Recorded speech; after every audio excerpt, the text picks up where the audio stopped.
So back in the day when you got online, right? What were you doing? Going on Facebook to talk with your friends, or perhaps Pinterest because you had all these great home improvement ideas or recipes that you wanted to put together.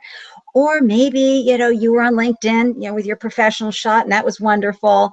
And perhaps on Twitter, you were setting up one account after another. And after a few years, you're like, what was that login information for that account? I can't remember. And perhaps you were like some parents who got on Facebook and other social media platforms to stalk their children. I don't know anybody like that. Well, today's guest is going to help us pull all of our amazing online professional and personal profiles, brand, and digital identities together. And thank goodness, because I don't know about you, but I love seeing all of that working smoothly. Welcome, everybody, to the Possibility Partner Show. I'm so thrilled to see you today. It's Ande Lyons here, your Chief Possibility Officer, and I love sharing Andelicious advice right here on Google Plus with experienced entrepreneurs and business folks who are sharing the best advice and tips and tools and resources for you to keep you and your business humming along and growing. And I just love connecting with you. So please, let's stay in touch. My favorite platform is Twitter, and I'm at Ande Lyons on Twitter. And you can find more tips, tools, and resources for you and your business to enhance your entrepreneurial adventure at my website, andelyons.com. And I'd love it if you were to stay tuned in to the Possibility Partners show. So please subscribe to my YouTube channel, Andelicious Advice. So I'm waving hi to all of my live viewers. Oh my gosh, yoo-hoo! It's so great to see you here live. What a treat. I'm truly honored. And those of you who have tuned in via replay, mwah, mwah, mwah, mwah, mwah. I am truly grateful. And all you new subscribers and viewers, here's a big old hug for you. Mwah!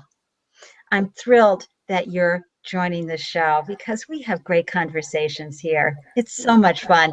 Now, today, let's see, where did I meet this guest? Well, probably on Twitter.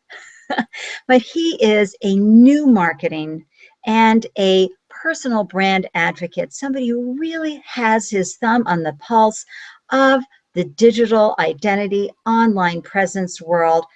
Please join me in welcoming the oh so delicious Jacob Curtis. Hey, Jacob, I'm so thrilled you're here today on the Possibility Partner Show. How you doing?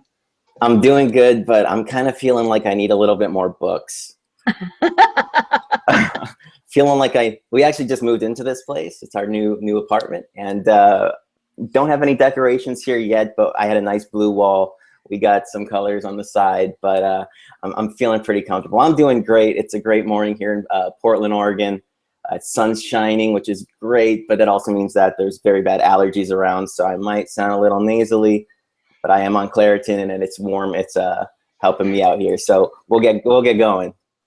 I'm so thrilled to have you. Folks, I found, of course, Jacob on Twitter, but it was his social media minute videos that just blew my mind. And it was, I think I was just probably typing into YouTube channel, how the heck do I blah, blah, blah. And one of them popped up and I went, oh my gosh, I know Jacob. And I watched it and he solved my problem instantly with his video. It was so cool, Jacob. Mission accomplished.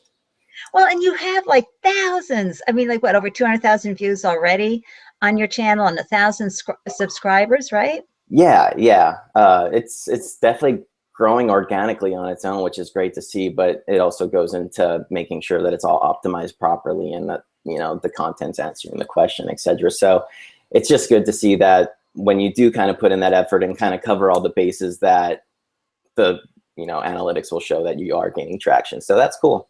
Hey, nothing like having a smarty pants marketing guy on the show, right, folks? I mean, talking about optimization and analytics and all that. Whew, stop it. Easy. Easy. So I know that you are originally from the Aloha State, Hawaii, that you went to school in Oregon. So here you are in beautiful Portland, Oregon. What drew you to technology? What was it that called you and compelled you to dig deeper and make this your passion? All right. So I've really had a hard time kind of boiling this down into a short story. And I can't ever do the long story short on this, but because this is a Google Hangout and the Possibility Partners show, we'll go ahead and just make the most of it. So I actually got online about 2000. I would believe I was like 11 or 12 years old, and I first got on AOL Instant Messenger and got into chat rooms and such. Had my handle, had my screen name, had my text all decked out where it was like highlighted and then like italics with purple or something.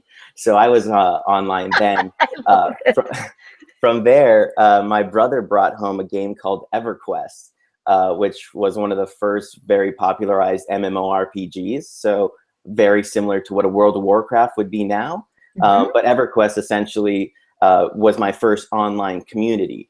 Which is very funny in retrospect now to see kind of how, it was a bunch of people that were in an online world using chat-based text to go ahead and kill a dragon or something like that. But you were in a guild, there was a hierarchy, there was a leader with officers and members.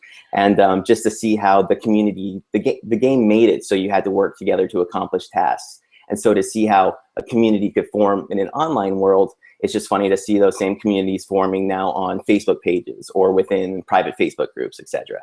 So that really kind of started me on my whole, wow, the internet, this is awesome. From there, I basically wanted to get off the rock when the time came after I graduated high school. I didn't really see a lot of opportunities for me. So Wait. Is that what we call Hawaii? I have to get off the rock? I mean, those of us who save money for years to go. Well, when you're born and raised there, right? It's easy to get very content in paradise, But yeah, if you think about it, though, it is just the tip of a giant underwater mountain. So, but yeah, I definitely love all my family still back there and such too. So I try to go back as much as possible. But you had to get off the rock. Go ahead. I had to get off the rock. My brother, my older brother, Josh, was a junior at Oregon State at the time. So I came and saw him during a spring visit my senior year in high school. And when I got up here for spring in Oregon, it is beautiful. I mean, it is lovely. Birds are chirping, sun is out, fields are green. And then I enrolled right away, didn't even apply to University of Hawaii. Went ahead and came up here, saw that the campus during fall term was seasonal and that fall was a real thing. And I got super concerned about that. But ultimately at Oregon State, I studied new media communications, which was a relatively new major at the time. And what that focused on was technology's role in advancing the way we've communicated throughout history. So I was taking classes that explained all about mass media theory, the history of communication, to where I've learned if I wanted to give you a message, Andy, I had to give it to somebody on a pony to ride over to you in another town and only write down the most important information on that note. To the telegraph, Web 2.0, the radio, and ultimately social media. So I really had the chance while I was in college as a freshman. The first thing I did was get my college email address and sign up for my Facebook account, because you had to have a college email address at the time. So I've been on Facebook a really long time, but to see the progression of why it was becoming popular as I was learning the theory behind it, and the psychology behind it, etc., really gave me a good platform for when I graduated to go ahead and enter the industry. And I also had the chance to because I was from Hawaii, I wanted to be very proactive and make the most of my tuition because I was paying out of state. So I got deeply involved in campus. I was in Greek life. I worked for the student TV station. I was an ambassador. The accolades kind of do go on, but I was very hyper involved. But that led to a lot of undergrad campaigns that I could do with social media incorporated to say, hey, there's a new student building being built on campus. I helped kind of build the awareness of that campaign, and the students voted yes. And now a new student building's being built in the center of Oregon State University that I helped market for during my undergrad. So I was then able to kind of leverage those experiences into my first interviews and such when I graduated from college. Because basically it was like, wow, you've done something other than just have a Facebook profile? Like, you can market on this thing? Because this was right when fan pages came out, is basically when I graduated. Wow, So, wow. super, yeah. And you were also on MySpace. Do I say may it rest in peace yet? I mean... I think it's still good for like musicians and such and music. Okay. Like mentioned, I lost that password a long time ago. Um, but if you dig deep enough, it's there. But I'm pretty bummed because I set my profile on private, so I can't even go back and be nostalgic about like, man, I had gifts everywhere. I had glitter streaming. I mean, it was the load speed on that thing was ridiculous. I love it. I love it. But you became a specialist. And of course, you made yourself very desirable as an employee by all the experiences that you took on voluntarily in in college. And that's great advice for any of our college students out there right now. Wonderful way to get the experience you need that employers are looking for. But one of the things you say in your bio on LinkedIn is that you sold Facebook ads on, Yeah. on the phone. I mean, what? Yeah. So my first job out of college, I applied to Best Buy to work in the electronics department, clearly. However, complications, I didn't get it. So I applied to this internet marketing business, it's called NetBiz, and it's still around. But essentially it was like a bunch of just cold callers. It's a big sales driven kind of, corporation or whatever, where there's a hierarchy, obviously, but yeah, I went in and applied because they were big Google resellers. So, AdWords campaigns and such like that. And I applied and they're like, well, you don't have any like Google or PPC experience, like you have no experience in this, but you have like a lot of social media experience. I was like, oh yeah. So they're like, that's so rare. Like, can we, like, what is your major even about? So I kind of explained yada, yada, yada. And so they called in their social media guys, their in-house social media managers who were making the products and such. And ended up, dude's name's Rory Kaluza, still a really good friend of mine. And he's like, what's up, man? Like, hey, so this is what you did. That's cool. Like, and he kind of just vetted me a little bit. Ultimately from there, he said, hey, listen, we're actually starting a brand new Facebook sales group where we'll be selling Facebook pages, landing pages, because you could have a default landing page back then. And then we would do like ad campaigns, because this is when ads first came out. So this is like, it's so crazy just to say like how you had to be there at that moment. And as a salesperson calling businesses from across the nation, more than 50 calls a day, just banging it out, selling any upward, like a basic sale was like $1,000 plus. And, you definitely had a quota for the company I was having to hit. This was early in college, where I had to like, my wife now and I, are having to like make the money, pay the bills, and just get to being adults. But yeah, ultimately, I had the chance to kind of be on the forefront of this thing and call these businesses up. This was 2011-ish, and call these businesses and say, hey, like, I'm calling from this. I want to talk about Facebook. They're like, what is that? Like, I've heard about that. You get that, and then you get the wide range of like, Facebook, is that like a book online or like a book of faces or something like that?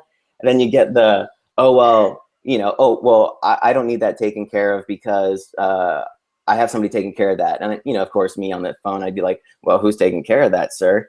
Oh, well, my daughter, because she's on the dang thing all the time anyway. Or like, oh, so-and-so, she used to be my receptionist. And back then it just was like, oh my gosh, I didn't even see the potential. I really didn't even know what I was selling back then, because no one wanted to build a community. No one wanted to invest time in building up something. And back then too, you could reach so many more people.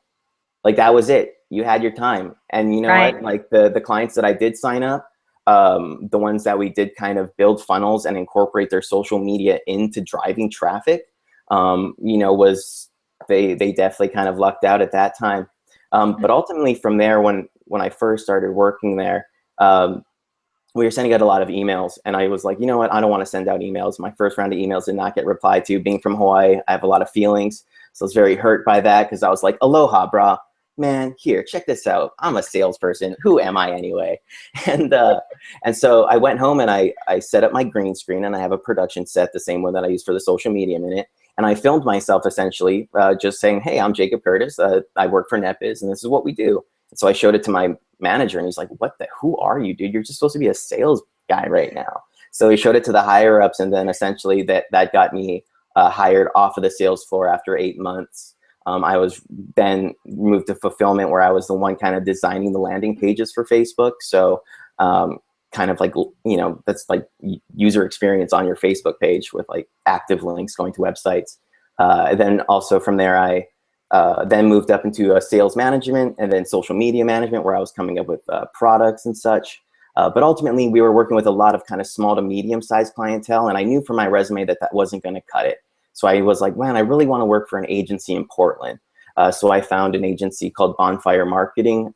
They hired me on as a community manager, where the first clients I started working for were Power Rangers as the community manager there. So these are literally, you know, millions of fans from all walks of life and all age ranges, because Power Rangers is still going. That's right. And all over the world, they're still going. Oh, absolutely. So managing that, and then kind of moving into strategy side. So whenever we would have a new client come on board, I would kind of be like the first community manager, get a feel of the audience, and then kind of help develop the strategy around what type of content we would be producing for them. And then from there, I kind of came up to my boss one day and I said, hey, you know, I have a pretty big social following, because back in my NetBiz days, I did a Google search for myself, and this like Jacob Curtis didn't exist, and all that did exist was not me. And as a digital marketer, I was like, well, how can I tell somebody I can help their business be found online if I can't even be found myself? Wow, good question. This was 4 years ago, and so from there I kind of started building it up, and ultimately at Bonfire I said, hey, why don't I become your employee advocate and start syndicating Bonfire's content through my social channels, because I'm writing half the stuff anyway, and plus I'm the community manager now for the company. So it kind of just made sense to be that employee advocate. Did that for a bit, then finally, just more recently, moved into a digital marketing a director position, where I helped redesign a major website build. But from there, that was about a 6-month process, got everything kind of fixed and audited within their company. And then I was like, you know what? I've really had a chance to see the full range of our industry, from cold call sales all the way through basic fulfillment, then agency work. I just got done doing a lot of conference speaking and also blogging for like Social Media Today and such. So, or Social Media Examiner as well. So a lot of like mainstream blogs. And it's just like, wow, I'm just sitting back here at 27 being like, what else is there to do? You know? So now it's really cool, because I've just started my own business now, where I work with about 3 to 4 clients on a recurring monthly basis. And I just take care of them the way that it needs to be taken care of. So I've kind of just had a chance to see the full industry and decided that this is now what I want to do. So Jacob, this is so cool. Long story short. But you know, we can see how the flow has gone for you, and it's really the importance of your story is it adds, especially at 27, the credibility that you really need to be taken seriously by the larger, you know, your B2B clients. Mm-hmm. And that's what you continue to do as you went along, is that you knew the right steps you needed to create your own best online digital identity, your own best influence for your credibility and for your now soon to be launched gig, which is so exciting. So I think, folks, a lot of times we feel like we're stumbling along, but from listening to Jacob's wonderful story, we can see that life can actually be moving us along in these nice little waves and following the river, because look where he is today. He brings so much knowledge, what he was exposed to early on between MySpace and early on in Facebook, talking to actual businesses about their fan pages, as we called them back in the day, and building their brands. He, you know, getting exposed to so many different online identities that worked, that didn't work. You have a huge array of contrast to be able to now bring as an expert and a specialist to folks. So I just love that. You're so Andelicious. I try to make that as concise as possible, but yeah, it's really rough just trying to think about that and just seeing like there is really so much to talk about, but everything really does build on itself, because each kind of different phase has its own importance. So thanks for bearing with me on that, folks. Well, and I know you've got your website. Is it going to still be jacobcurtis.com? Yeah, so it's pretty cool, because like now that's kind of its own lead generation, because I do get through my contact form, I do get a lot of inquiries, but I've never really set up a business property until now. And so my wife's always like, you got to start charging for this stuff, because from Hawaii, I'm like, live aloha, brah. Like, I'll talk social media. I used to be on the phone getting hung up on talking about social media. Like, I will for sure, like, I have no problem helping people that want to help themselves. So, yeah. But monetizing it, it's our constant challenge, Jacob, as entrepreneurs, especially when we're living our passion, how to make sure that we receive while we're giving. You know, per Bob Berg in a prior show, we talked a lot about that as well. So, and I think it's very important. Now, I want to remind those live viewers that we have the Afterglow chat today. So, I mean, I'm going to put the link to this room here after I hit end broadcast, and click on it, please. Come on in. Don't worry about hair, makeup, whatever. Come on in and come hang out, guys. Come on, hang out with us. The recording is off. We have the most amazing, enlightening, fun conversations during the Afterglow chat. And for those who hop in the room, what a great opportunity to meet this wonderful man, Jacob, to chat with me. I can't wait to see you myself, and to build your own credibility and deeper relationships. That's what's so beautiful about Google Plus Hangouts on Air. You really do get to build a relationship deeper than you would and are able to do with text alone. So that's my shameless plug for the Afterglow chat for my live viewers. So let's talk about digital identity, because you have seen so much over the years. You know, where does one begin? Because again, you know, a lot of times we're just barely managing 3 platforms and they come up with a brand new one. And you know, where do people begin? Sure. So I've kind of through the 4 years, right, of experience in this, I've done my best to really, you know, itemize exactly kind of steps to do, because there is a lot of time where you can just talk and say, oh, well, I'm a celebrity and this is what I did and I was likable anyway. So it was bound to happen for me. So you can't get the same results. But really, I think the first thing first is that it has to be important to you. That's the one thing. I will talk about personal branding and digital identity to anybody for as long as they want, but it needs to be important to them first, because if it's not important to you and kind of owning your name online or that digital identity, then you're not going to invest the time to really try to capture it, because it might even be a competitive name that you have that you're really going to have to, like, oh my gosh, Jacob Curtis wrote another blog this week. Oh, like, oh my God, you know, like I'm competing against somebody else. Or, but that's where it starts. You have to think it's important to you. Right. Right. First step though, it would be you have to own it. Okay, the first way you own it is by owning your name. So this is by like securing URLs of social media sites when they first come out, getting things like a free WordPress blog, or even you know, a paid for WordPress blog, or even your .com. I think I always joke, I think that a lot of parents are going to start naming their children after available domain names, just because of how kind of important that will become. But I also know that there's things like, you know, new top level domains or whatever, like not .coms, but like .me's or yeah, .tv, .guru, you name it, you can dot it. Exactly. But you know, it starts with owning your name, and then owning your reputation. So setting up things like Google alerts, to where you can kind of be informed of, say, you know, hey, somebody mentioned, and this will kind of happen as your personal brand builds, and people mentioning you online, you go ahead and get you get mentioned, and so then you can kind of engage in that conversation there.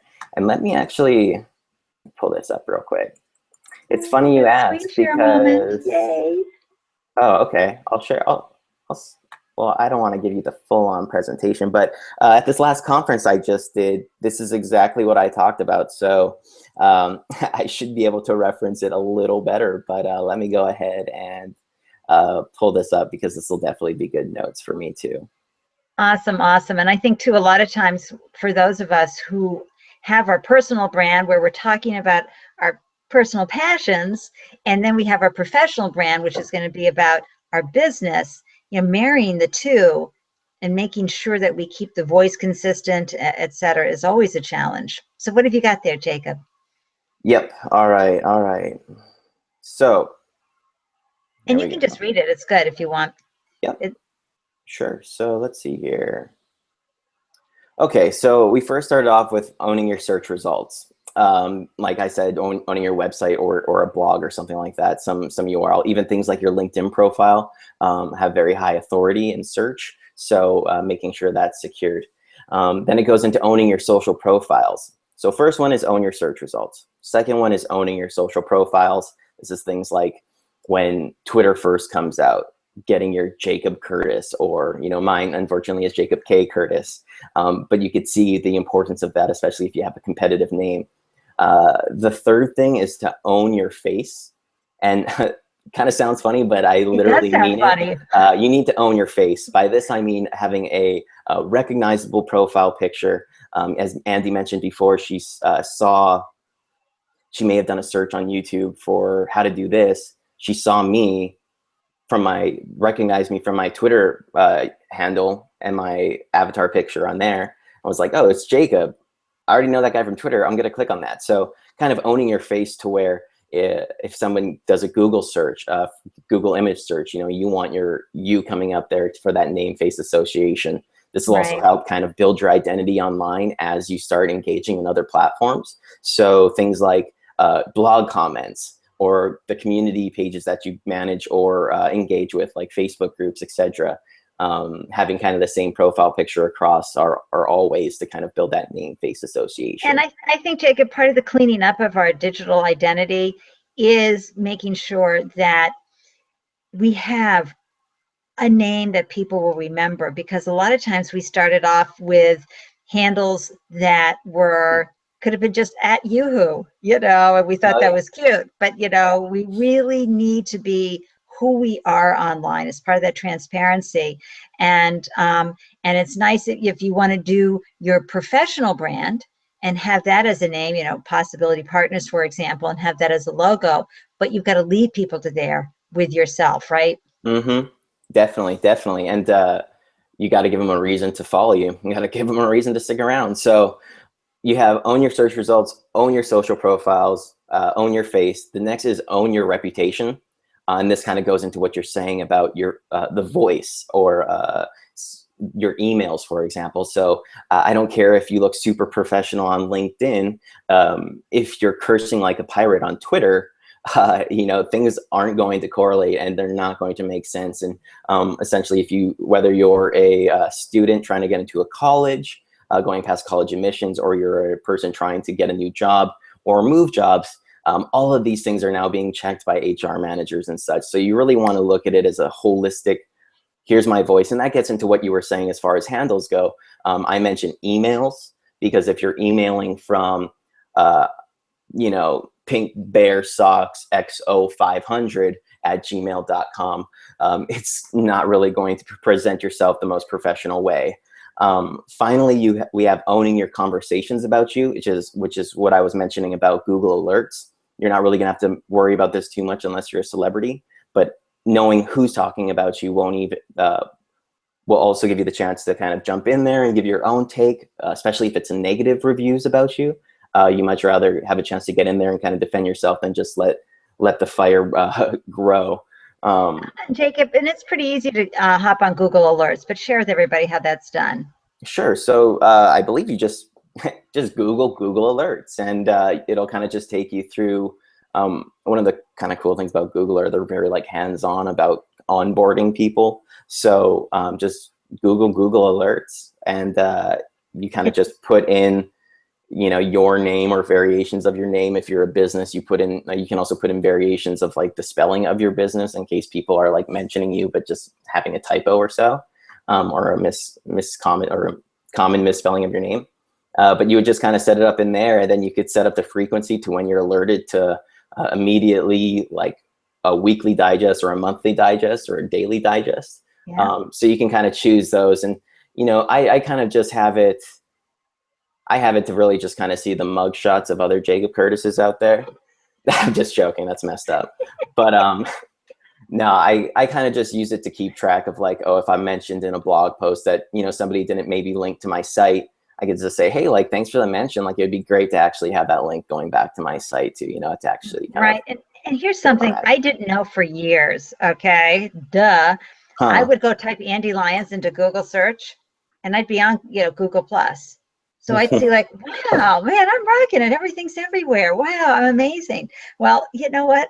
You have to click that little world shaped button up on the right-hand corner there to Yeah. turn off you. So Right. now you're viewing Google like a person who isn't logged in as you. And then that's when you Yeah. see your actual presence online. So if Um, anybody else was like me, having a real blonde moment, that's where I was. I didn't know about that, Jacob. yeah, a very good tool for that too, outside of Google, is it's called DuckDuckGo. So just DuckDuck Go. And what that is, that's a non-cookied, non-history, like clean browser.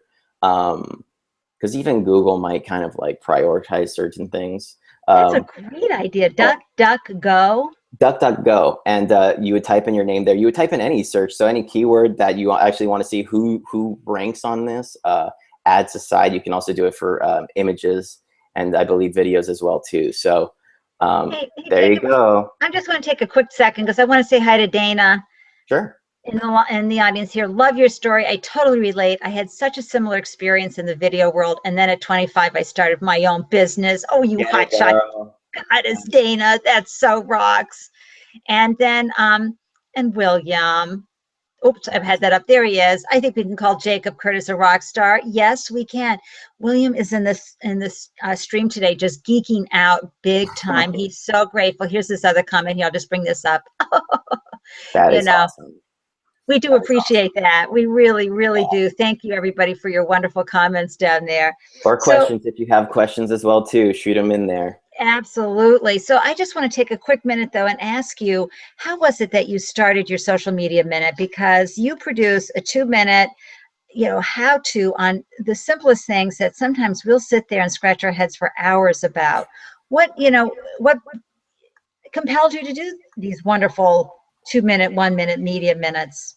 Yeah. So when I first started working as a cold caller and then moving up into fulfillment, that was kind of to look back at it now, that was the whole like, we need to content market conversation, but we weren't calling it content marketing there. We're like, let's just provide some helpful resource that earns us either some like earned media by maybe getting linked back to or something, or actually closes some deals because it's like very helpful collateral to our sales or new product launches or whatever. So I kind of just was like, hey, I really did some research and I found that a lot of the tutorials were like 10 minutes long. And I get that you got a lot to say about how to change your Facebook URL, but I don't know what you're fitting in 10 minutes.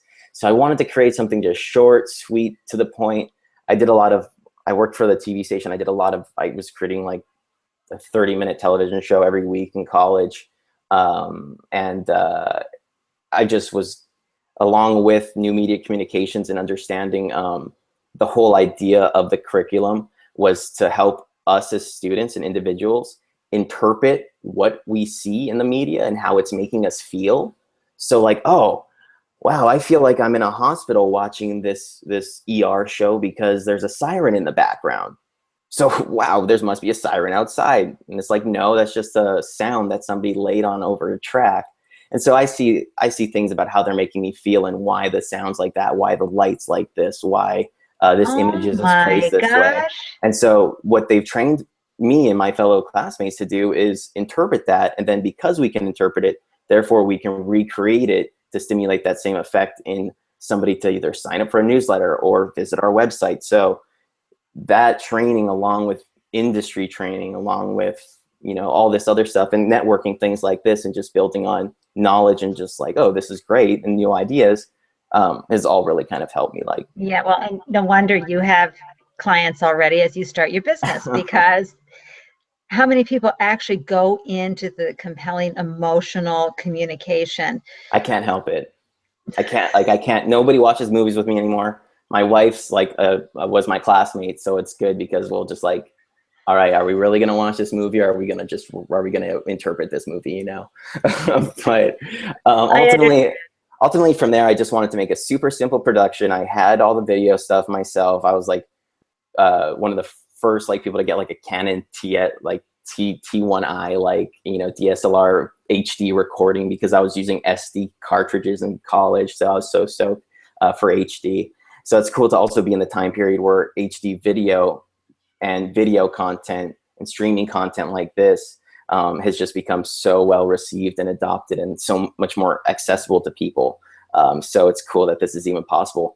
But from there, I kind of just started it at NetBiz as kind of a thing we did. And then ultimately, as I moved on, I was like, well, this is something this is where it kind of got into the same thing businesses might be feeling with their fan pages if they have community managers. But it's just like, well, are they there for your business, or are they there for your community manager who keeps them around and engaged? So for me, it was like, well, are people watching this for NetBiz, or are they watching it for me? And so that's kind of when I started to do the search for my name and see that I wasn't appearing anywhere. So I said, well, I need to do something different. Like, how can you have two choices here, okay?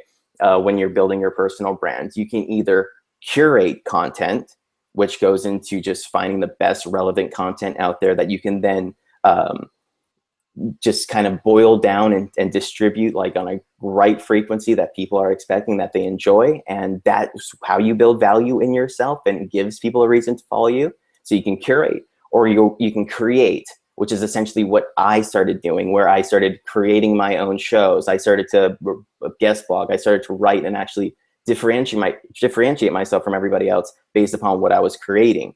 But the third, what you really want to do is a combination of these. It's called the hybrid personal brander, okay? You're curating because you can't constantly be talking about yourself. You're also needing to build relationships with people by curating their content over and over again. But you're also kind of throwing in your own. So a lot of people would say like it's an 80-20 rule, where it's 80% industry related content or relevant content to your audience, 20% of your own promotional or messaging. But I really think it's a 60-20-20, where you have 60% relevant information that your audience would appreciate and enjoy. You have 20% of your marketing, your engagement. And then that other 20% really needs to kind of be that human factor where you're following up on conversations. And you actually need to make time for that, because if you're doing a 80-20, you're leaving no time for follow-up. And to really kind of amplify that content is by amplifying it through communications. So giving yourself that 20% to kind of like, hey, here's an Instagram picture of me at this conference, like, or hey, here's a business, like, here, you got to give yourself that time. And I think that that's a big differentiator right now, because a lot of businesses and individuals want to grow big, but not very, you know, they want all their audiences to be huge now. Now they're all like, it doesn't matter about the numbers. We just need the engaged ones, the right ones. And so just kind of keeping. I love that. I love the 60-20-20 rule. Sure. It's absolutely brilliant, because it gives everybody the right framework, because sometimes people get too much into the conversation and they forget that it really is, they need to sort of feed the business and the industry part of the whole of the marketing effort. Or sometimes they get too focused on the business and their products, and they forget that there is an exchange going on. There's a relationship building opportunity here. And I really also want to highlight your curate and create point, Jacob, because that too is really important in content creation and how we move around online. What I'd also like you to get into too is that you are a community builder. You've been building communities since you were doing, quote, World of Warcraft days, which, by the way, gives me a lot more confidence. I have a 17-year-old young man at home, and he's all about the conversation. But now I get it. It's true. It's the community that's on what's the war or true? Well, I can't remember the big shoot 'em up, kill everybody game that he does, but it really is the conversation. Call of Duty. I don't really know what kind of, you know, you have your battle comms like, oh, I'm under fire, and then you have the like, I can't believe you killed me. But they work together. There's the leader. There's all of that. So I'm feeling better about that. From your perspective as well, but building community, which is important for many folks here, because we get passionate about something that we're doing, and we want to bring in. There's, you know, reach, connect, and uplift women that Lainey Sullivan has started there here on Google Plus, but also moving through her website community. And I think I'm seeing that also with the Wellness Universe. They're taking their big Facebook group community that they've done a phenomenal job building. They're moving it to their website. Have you seen a trend in this area as well? Well, I'm always a big fan of, you don't own your Facebook page, guys. You don't own any of these social platforms. You don't own those fans. Like, you could lose your Twitter tomorrow, and that's that. Like, what do you even have a plan for that? And so it's important to definitely build up things like your email lists, and when I say email lists, it's not like everybody who's on our website is in a single list. It's like, put some segmentation in there, based upon your target audience or who your site visitors are. And so your email lists are actually pretty targeted and effective, instead of just like, when people hear email, they think like, oh, shotgun blast everything, like irrelevant news. It's like, no, it doesn't have to be. No, we have to be But very savvy. you have to kind of get those hooks in the consumers now, because as they do more research and as they kind of choose what I call is their social preferred provider. So it's like, I'm not going to like 6 plumbing places to see 6 plumbing places on my news feed. I'm going to like Jim's Plumbing down the street because I wrote on a funny picture that he posted of a toilet cracked or something, and I commented on it and he commented back, and that was awesome. So I don't really care about anybody else because I talked to Jim or whoever his community manager was. So I think as people kind of realize now, like, okay, we built this community, but we don't really own this community. We need to start moving on to the website. That's why things like forums can still be very advantageous. I just saw the first one in years at Lainey Sullivan's Reach, Connect, and Uplift Women. Cheryl Locke and her wonderful husband built this amazing forum, and I thought, oh my gosh, this is back in the day, because we did forums a lot. We did chat rooms a lot in 2002, 4, 6, 8, and people really responded. Then everybody moved to social platforms. Yeah. So I think, as you were just asking about if there's businesses kind of shifting towards moving their communities over to their websites and such more, I think it's just kind of a precautionary, but also, if you're producing the right kind of content on a regular basis and you're managing the expectations of the community, and they know why they're there and what to expect, then there's no reason why they wouldn't like you across multiple platforms. If you differentiate your content across the platforms, even better, because it kind of gives them like a new experience on each. But ultimately, so how do you bring them off the platform? So if I meet somebody here in Google Plus and I want them to come over, let's say I had a forum on Possibility Partners, how would I bring them over? Would it just be through the subscriber list? Yeah. So when you say bring them over, I mean, we think we have to kind of reterm that as like, what's the conversion? Thank you very much, Well, CRO. well, it's like, what's the goal? Is bringing them over, bring them over to the website to go to our product page that we have, remarketing tags on that will then follow them across the web with all of our display ads about the same product? Like, are we remarketing to them, or is it, oh, we want them to sign up for our newsletter, or whatever the goal may be? But to really start bringing them over, you can do things like just have, you can have things like, say, for example, if you do some user-generated content piece on your business page where people submit fan photos, maybe it's of their collections, let's just say, you can do things like, hey, we'll make the hero image of our website, or we'll make a section of our website that has a gallery of all these submitted images, or hey, we'll highlight you on our homepage, check it out to see if you're the winner. Obviously, you can do your promotions that lead to specific pages, not just like, hey, here's our discount or whatever, here's our link to our homepage. Actually you got to direct the person through the whole way through. So that's awesome advice. No, seriously, it really is. And I think too that everybody's trying to see and understand that you've got to bring them to your place of business, even though you're not selling pizza. That's why you got to make sure that, one thing, it's a big peeve of mine, and especially back in the day. And when I kind of get like on the social media, like my old sales blood starts coming in again, right? Because it's like, I've talked to these business owners from way back in the day that were not about it at all. And now I see them now and they're like, I love social media. I'm like, no, you didn't. You hung up on me. I remember you. But, it's kind of almost to the point left me very jaded as well, because I've seen like, oh, now you like it. You didn't like it when I liked it. Now, welcome to the party.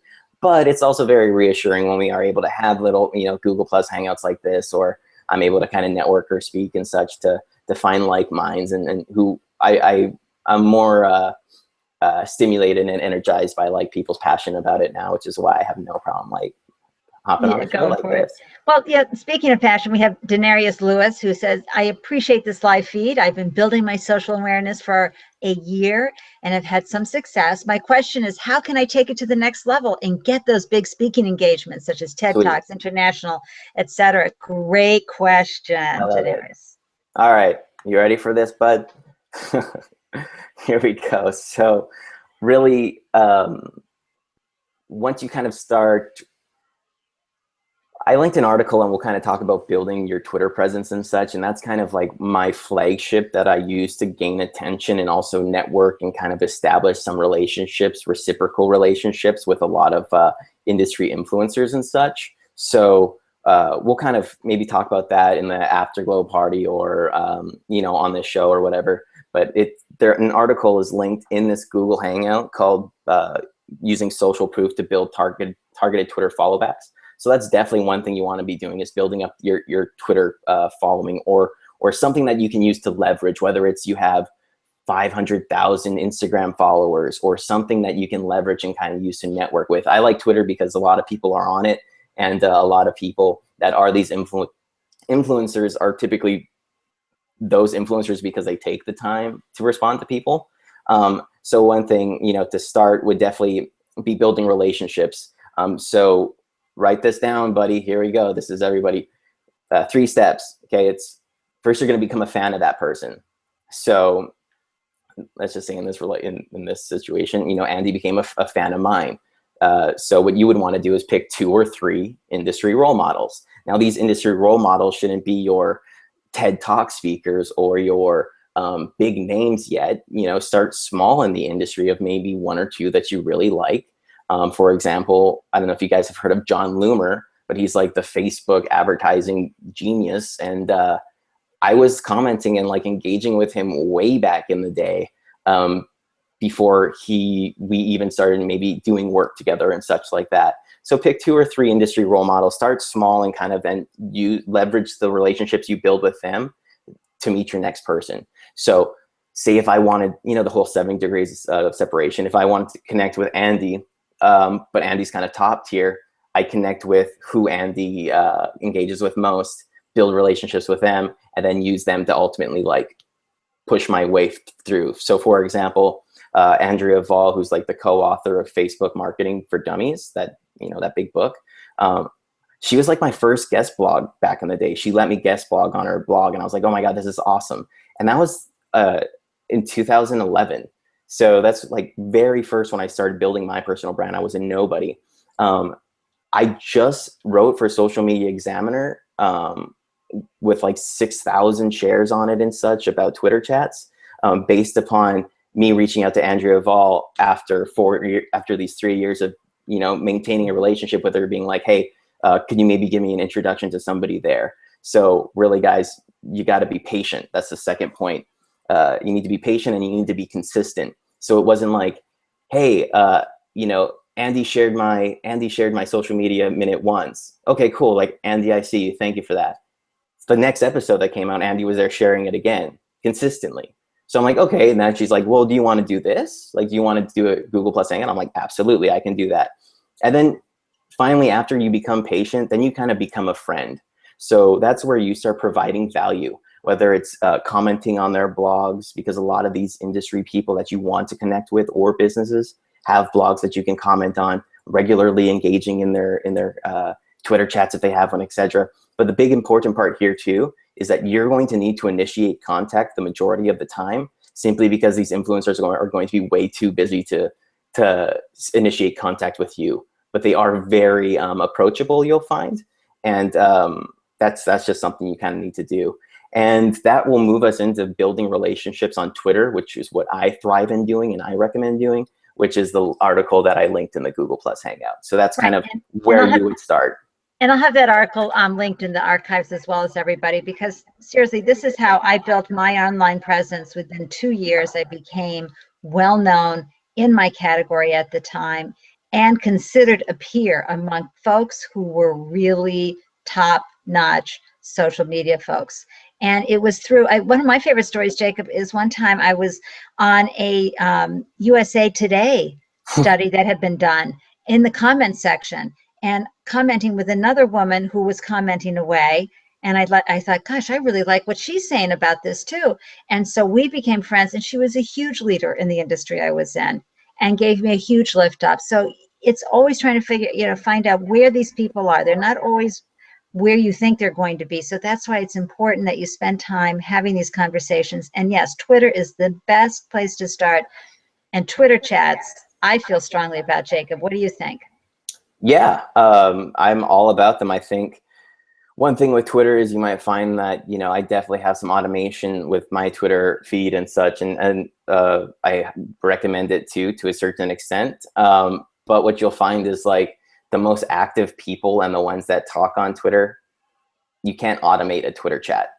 It's very organic. It's very in the moment. Sure, there's scheduled questions and such, but if you're a business, you can definitely jump into, and I'll link the article in the Google Plus Hangout that I wrote. But yeah, I'm all about it. That's where you find active people. That's where you find it's really taking the time to follow up afterward, not just be there during the scheduled time during the week, but like engage with the people throughout the week, etc. And then you'll find, again, if you like reference the article in the Google Plus Hangout about the follow backs and building that online presence on Twitter, Twitter chats is like a huge part of it too, because it's already people who know each other, that are familiar with each other. And if you go in there and start providing value and actually take the time to be like, hey, like, people recognize people who are trying to work hard, and not just doing like, hey, thanks for the follow, here's a link to my site, learn more about me, like sale. People will start recognizing that because they were there too. Everybody started at zero followers. It's like, it's true.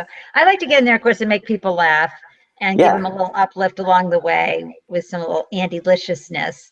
We've got 2 new live streaming programs out there right now, neither of which are really working on my Droid, right? My Samsung Verizon Droid. But how do we take advantage of that as a further way to connect? Because I have to say, again, it comes down to, do I really care that this is where you're having dinner tonight? Right.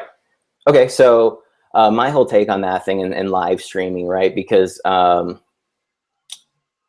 shoot, what was it called? There was that streaming site that got like shut down a while ago. But it was like, we were writing college essays about that and other like evolving platforms that were coming out. But ultimately, you need to find out how to, it's going to sound so like top level, generic, but like you need to really find out how to incorporate that into your holistic content strategy, right? So for example, it's like, what am I going to create, right? Why would somebody enjoy this? What would somebody want to be watching this for? But what you can do is kind of, Brian Fanzo does a great job of this. It's iSocialFans, at iSocialFans on Twitter. But he'll meerkat or Periscope every conference he's at, any speaking gig he does. So he incorporates it into things that he's already doing. It's just an additional piece of delivery or way of broadcasting it. So you were just trying to, set it up for this Google Hangout. And the thing is, it's not like that. I would say that streaming content would still provide value to somebody who's wanting to watch it. Not like, oh, well, it's just, I'm streaming this of my pot boiling in the kitchen while I'm doing the Hangout, So try to find out a way to incorporate it currently. I definitely say like, check your resources first. If there's any like extra time that you're even going to be able to invest in this, because whether you start like a web show where you're like, hey, use this hashtag on Twitter and we'll answer these questions live in a 30-minute block every Tuesday at 2. You can definitely start getting that going. And then, it's just. Yeah, I've seen people who are in, speaking of wholeness or holistic or wellness, they'll start pulling cards for tarot and they'll start reading them. They'll do things like that are very impromptu, but can be meaningful for folks' days. Anyway, so you have a lot on the horizon. What's the best possibility that you're seeing for you in 2015? All right. So really, it's about launching my business site here coming up next month. Maybe even tomorrow, maybe. But early this next month. Um, Doing a little bit more research on the whole. I thought I would just start a business and be like, I get to manage pages and do marketing and what I love. And it's like, no, you got to do some paperwork and you know do You all. sure I'm just like, do. oh boy, oh boy. So like, I'm like. Not still figuring that out, but like, I need to definitely get kind of honed in on that. Well, there's a great episode with the attorneys a few episodes back on Oh, the for sure. possibility department. Yeah, Oh, they're that's great. great. And they're open source. And Oh, that's so they cool. have wonderful flat fee and things like that. But that's what a lot of entrepreneurs forget to do. So I'm happy to hear you're doing that. That Yeah. and the numbers. I'm Yeah. all Yeah. about what's it going to cost you to become profitable. Right. Right. Yeah. Well, And so kind I'm of so excited incorporating for your launch, though, and I really want you to stay in touch with us and let us know how it goes and how we can support you and help you grow your business, because this is what makes it so much fun. We learn from each other as entrepreneurial adventurers, and you certainly have brought a wonderful perspective to everybody's life here on the show and in the replay, folks. And this is my time, by the way, Jacob. I got to say howdy to my replay followers, because they take the time to stop by and say, hey, Andy, I wish I could be there live, but I can't. And I love that. And so I've got big mwah, mwah, mwah, mwah, mwahs going out to you, my dear Deborah Oakland, and to Bob Barron and Dave Moore and Cherie Valentine. And who else did I grab here? Oh, Phil at One Great Life. He listens to us on his commute. Every week. It's so delicious. Blair Glazer, I know she's going to be tuning into this. Frank Gainsford, who shares the show every week. I'm so grateful for that, Frank. And many others. Replay folks, you mean as much to me as anything. So thank you for sharing and tuning into the show today. We learned so much from our guest, Jacob Curtis. Any last words, Jacob, before we go to the Afterglow chat? Uh, Come on over to the Afterglow chat. No, if you want to connect with me, I believe my lower third is up. So at Jacob K. Curtis, list me, whatever's clever. You can also go to my tutorial site at jacobcurtis.com. You can sign up there.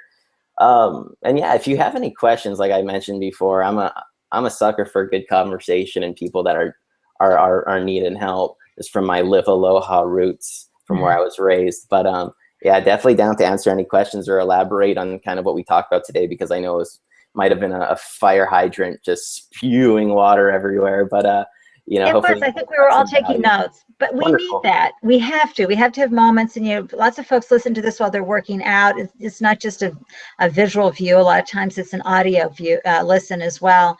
And these are things that we need to know and remember as entrepreneurs, because we're raising businesses and we need to stay aware and on top of our businesses. It's a responsibility as well as a passion, right, Jacob? Yep. And one last thing, one more tool, because I talk about growing the audience, but it's also important to be pruning your audience as well too. You can do that through a website called Manage Flitter, MANAGEFLITTER. I love that. Grow and prune your business. Yeah, I Woohoo! didn't even think about that. What? Coin That, it. that's a nice gardening tip. I Yeah. mean, So word. So that's awesome. for free, every day, you're given the ability to basically clean 100 stale, inactive spam Twitter accounts. So if you are, say, going to my article that I wrote about getting Twitter follow backs, you're going to be building your audience, but you also want to be pruning it down to also keep your ratio kind of in check as well too. Awesome. And again, and Joni, I see you out there. Come into the Afterglow chat and hang Oh with yeah, that's us. right. It's not goodbye, guys. It's not goodbye. No, it's not. And Cheryl, let's just bring this up. She says a quick thanks for your input and time spent on providing fantastic info. Thank you, Cheryl, for tuning in. I'm going to go ahead and put the link for the live viewers. In the meantime, everybody, thank you for having the courage to be an entrepreneurial adventurer. And I will see you on the next show. In the meantime, I'm wishing you an Andelicious day. Mwah, mwah, mwah. Bye. Say bye, Jacob. Yeah.